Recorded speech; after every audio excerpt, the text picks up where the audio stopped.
landscape actually in Ostergotland. And you can see these stone walls continue into this picture. And these are some kind of stone fences that divide this kind of Iron Age settlements from the fields near the houses where you grow different cereals, and the fields further away where the cattle, the sheep, the cows and so on wander around actually most part of the year. In which period we would have have this fence in the early Iron Age? No, this now we're moving ahead a little bit. So this kind of fences you find during the migration period during the Iron Age. So it's almost in the later Iron Age. Right. And this, if you say that, I would like to say that during the early Iron Age, you put up all the stones and you made small cranes. Cranes, va? Rasen. Cranes heter det rasen, va? Ja. Ja. And you made the fields permanent. And you took your manure and you put it on the fields. So, but during this kind of period in the society starts to organize these fields much more, and these are also borders between different settlements, one could say.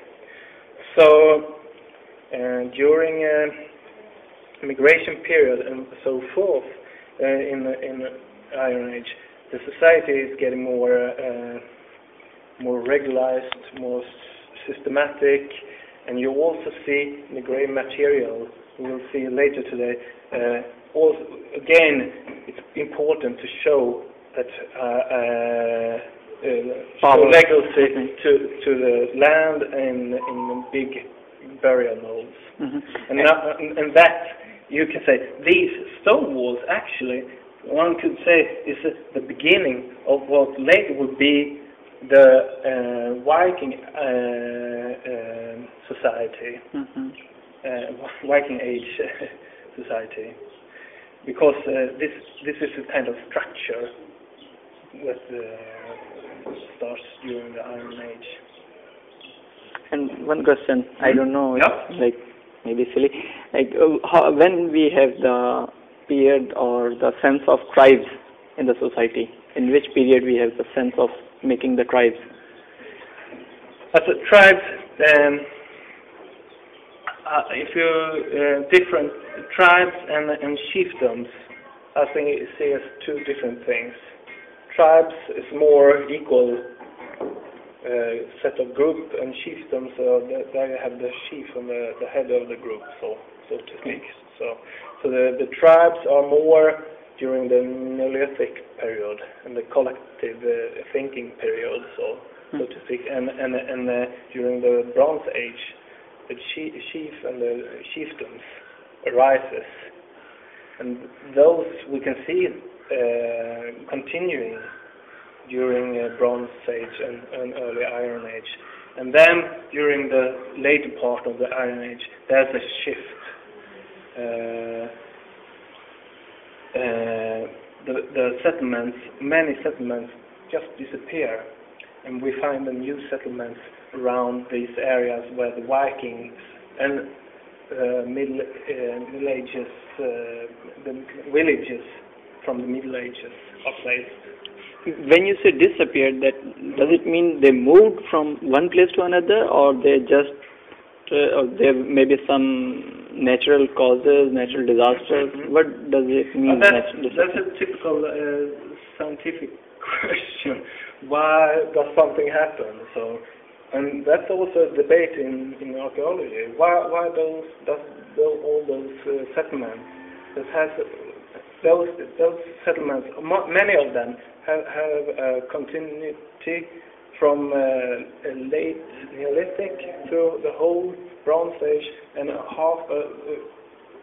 continuity for about 1,000 or 1,500 years, and then suddenly they disappear, and we see new settlements rising.